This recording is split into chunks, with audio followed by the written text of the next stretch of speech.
Bonjour tout le monde, c'est Maud, je vous retrouve dans une nouvelle vidéo et nous allons parler sortie livresque du mois d'octobre puisque à présent, vous l'avez compris, c'est le rendez-vous que je vais vous proposer tous les premiers du mois.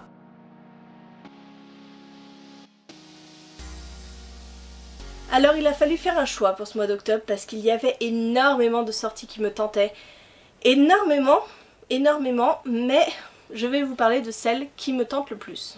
On commence dès le 3 octobre avec L'Égaré de Donato Carisi aux éditions Calman Levy et mon dieu ce livre c'est le 3e tome de la saga du Chuchoteur. Alors moi j'ai lu le premier tome, le Chuchoteur, j'ai l'écorché le second tome dans ma palle et maintenant nous avons ce 3e tome. Je vous le rappelle, si vous voulez aller voir les résumés, je vous mets tout en barre d'infos. N'hésitez pas à les checker, ce sont des liens soit Babelio, soit Livre Addict. Mais je ne vous ferai pas de résumé, sinon ça va prendre des plombes et des plombes et des plombes. Je vous dirai simplement ce qui me donne envie dans ces livres et ce sera tout. Au 4 octobre, il y a beaucoup de sorties qui m'intéressent, dont Nevermore. C'est le premier tome et je l'avais déjà repéré en anglais. Cette couverture me donne franchement envie, ils ont gardé la même couverture que les éditions anglaises et je dois dire que ça m'interpelle, ça m'intrigue, j'aimerais bien savoir ce que vaut ce livre jeunesse. Le 4 octobre également paraît aux éditions Pulp Fiction Molière vu par un ado. Alors c'est un livre que je dois recevoir en service presse, mais j'ai beaucoup aimé la dose d'humour qu'il risque d'y avoir dans ce livre. Parce que Molière vu par un ado, ça risque d'être comique à souhait. Hein. Un classique vu par un ado de notre temps, ouais, ça peut être pas mal, je pense. Toujours chez Pulp Fiction et encore un livre que je dois recevoir.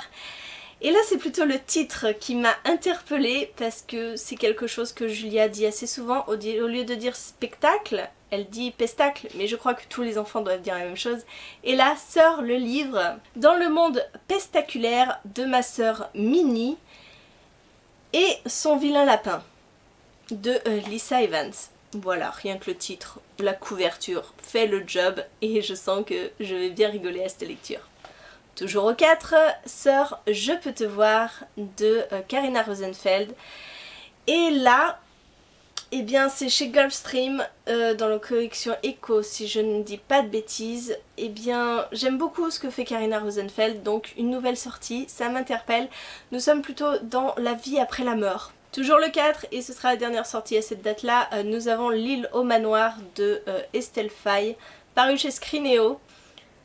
D'Estelle Faye, j'ai déjà lu La Voix des Oracles, j'ai lu Un éclat de givre. Ce ne sont pas des lectures que j'ai forcément vraiment appréciées, à part le tome 1 de La Voix des Oracles. Donc j'ai un petit peu peur avec cet auteur, mais pourquoi pas dépasser ma peur et essayer de la redécouvrir dans autre chose.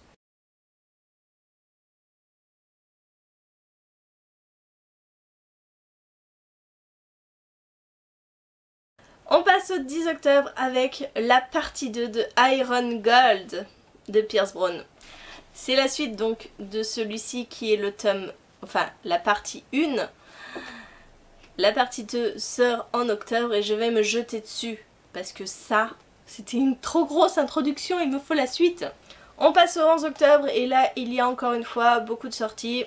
Il y a par exemple Nola Forever de Fabien Fernandez aux éditions Gulfstream dans leur collection électrogène de Fabien Fernandez. J'ai lu Détroit que j'avais beaucoup aimé, donc une nouvelle parution chez électrogène de cet auteur, ça m'intéresse forcément.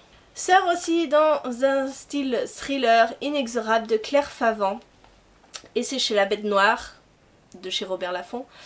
De Claire Favant pareil, j'ai lu Serre-moi fort que j'ai beaucoup aimé, j'ai Dompteur d'ange qui m'attend dans ma palle. Je sais que ce sont des thrillers assez dur, assez noir, mais j'aime. Donc je me suis noté cette sortie. Toujours le 11 sort le tome 2 de La couleur des mensonges, du mensonge, je ne sais plus. Le parfum de la trahison de Erin Beatty. Je me suis noté cette sortie puisque en fait, pareil dans mon book haul de septembre, vous verrez que je me suis acheté La couleur du mensonge. Donc forcément, eh bien, si j'ai le temps assez vite de lire ce premier tome, eh bien je me ruerai sur le second. Donc c'est chez Lumen. Le 11, je me suis aussi noté la sortie du tome 2 de Marquer les ondes de Veronica Roth. Je crois que c'est le dernier. Hein. Il me semble que c'est un simple diptyque, cette saga. Et mon dieu que ça a été long à sortir. Voilà, je le note pour ceux qui ont attendu tellement longtemps pour voir cette suite. Moi je n'ai pas lu le premier tome, je sais que ma copine Laurence qui me prête tous ses livres là. Donc si je veux me faire la saga complète une fois qu'il sera paru, je pourrais. Et on est vraiment dans de la science-fiction et je crois que c'est très compliqué. Les noms se ressemblent, sont très bizarres, bon bref. Ça m'intéresse mais c'est pas ma priorité. On passe au 17 octobre avec la sortie de... Alors attendez, je regarde. Appa no Ko. Voilà. Regardez-moi cette couverture, c'est chez le Rouergue. Rouergue édition, je dois le recevoir aussi en service presse parce que franchement, tous les livres de chez Rouergue sont très particuliers et pour vous faire un petit peu comprendre en quoi c'est particulier, nous sommes sur une planète où il n'y a qu'une seule grande ville. Voilà, la Terre, il n'y a plus qu'une seule grande ville. Et en France, une jeune fille va commencer à avoir la main verte, mais vraiment qui va devenir verte.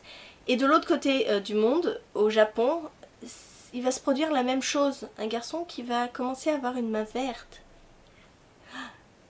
Franchement, rien que ça, mais c'est tellement barré, c'est tellement osé qu'il fallait que je le lise quoi. Le 17 sort également au service de Sa Majesté la Mort, le tome 1, L'Ordre des Revenants de Julien Hervieux chez Castelmore. Et là, je crois que c'est une journaliste qui va mourir et qui va renaître, se réveiller dans son cercueil et puis mener des enquêtes comme ça. C'est du jeunesse, ça m'intrigue donc oui, pourquoi pas. Chez Brajlon sort le tome 1 de L'Empire des Soleries de M. Johnston. Je n'ai pas marqué son prénom, mais c'est Johnston. Voilà, c'est du Brajlon. On est dans la grosse fantaisie. J'aime. Le 18 sort enfin le tome 3 de Rebelles du désert de Alwyn Hamilton. C'est un grand format, moi je les ai en poche. C'est pas grave, j'attendrai encore un peu plus longtemps, mais j'adore cette saga. J'ai vraiment eu un coup de cœur pour le deuxième tome. Hein. Le premier était génial, le deuxième encore plus. Et j'adore cet univers de djinn, de magie, dans ce désert. J'adore. J'adore Amani, donc je ne peux que vous conseiller de commencer cette saga si ce n'est pas déjà fait, ou de la continuer avec ce tome 3 qui arrive bientôt. Toujours le 18, je me suis noté Fandom d'Anna Day chez PKJ. Et là on est dans une histoire comme peut rêver tout amateur de littérature. Une personne qui peut rentrer dans son livre préféré ou vivre les aventures de son livre préféré. C'est ce qui arrive à cette jeune fille, sauf qu'elle reste bloquée dans le livre. Donc voilà, si vous voulez, dans le résumé, on parle de... Est-ce que vous auriez pas rêvé de vous retrouver à côté de Katniss Everdeen et... Sauf que là, vous vous rendez compte que vous ne savez pas utiliser d'un arc, que vous êtes un peu nul en survie. Bah, c'est ce qui arrive à cette jeune fille et elle va rester coincée dans le livre. Donc, c'est plutôt prometteur. Le 18 sort aussi chez Belfond, La mer qui prend l'homme de Christian Blanchard. De Christian Blanchard, j'ai déjà lu Iboga. On va voir ce que donne ce roman-là. Et on va terminer avec le 24 octobre où sort L'Épouvanteur, le tome 15, La résurrection de Joseph Delaney chez Bayard. Je ne suis je ne sais plus, au 10 ou au 11, je ne sais déjà plus. Bref, mais je sais que je continuerai cette saga parce que j'aime beaucoup Tom. Et donc forcément il faudrait que je prolonge la saga jusqu'à ce tome 15 qui sort. Le 24 aussi sort la suite de Grisha, donc la suite de ce tome 2. Et donc c'est le tome 3, L'Oiseau de Feu de Les Bardugo, paru chez Milan. J'ai lu le tome 2 le mois dernier, donc forcément ce tome 3 ce sera l'achat obligatoire. Le 24 toujours sort Le Chant des Ronces de Les Bardugo. Oui, 2 sorties de Les Bardugo le même jour, mais il n'y en a jamais assez. Donc moi je l'ai en VO, vous voyez je l'ai déjà entamé, hein, mais c'est du lourd. Hein. Le Les Bardugo c'est du lourd en VO. Donc ben, encore une fois je vais être à la bourre, la sortie VF va se produire, que je n'aurai même pas encore sorti et va finir la lecture VO, mais bon tant pis, ce livre est magnifique et je crois que en VF ils ont suivi la même trame, ils ont fait la même chose, donc vous voyez il y a plein de petits dessins sur le côté qui forment une histoire quand vous les feuilletez, comme ceci hein. Ce livre est juste splendide, c'est une merveille. Donc je ne peux que vous le conseiller quand vous le verrez passer en sortie française. Donc le 24. Et dernière sortie que je vous parle, il s'agit du dernier livre de Maxime Chatham, Le Signal.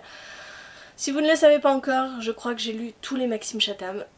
Je crois que je suis à jour. Je n'ai pas vraiment apprécié ces derniers, donc j'espère que Le Signal remontera un petit peu le niveau. Donc j'espère sincèrement que celui-ci va être bon. Eh bien écoutez, je crois que je vous ai parlé de toutes les sorties qui m'intéressaient en octobre. Bien sûr, il y en a beaucoup d'autres. Au début, j'ai commencé à en noter.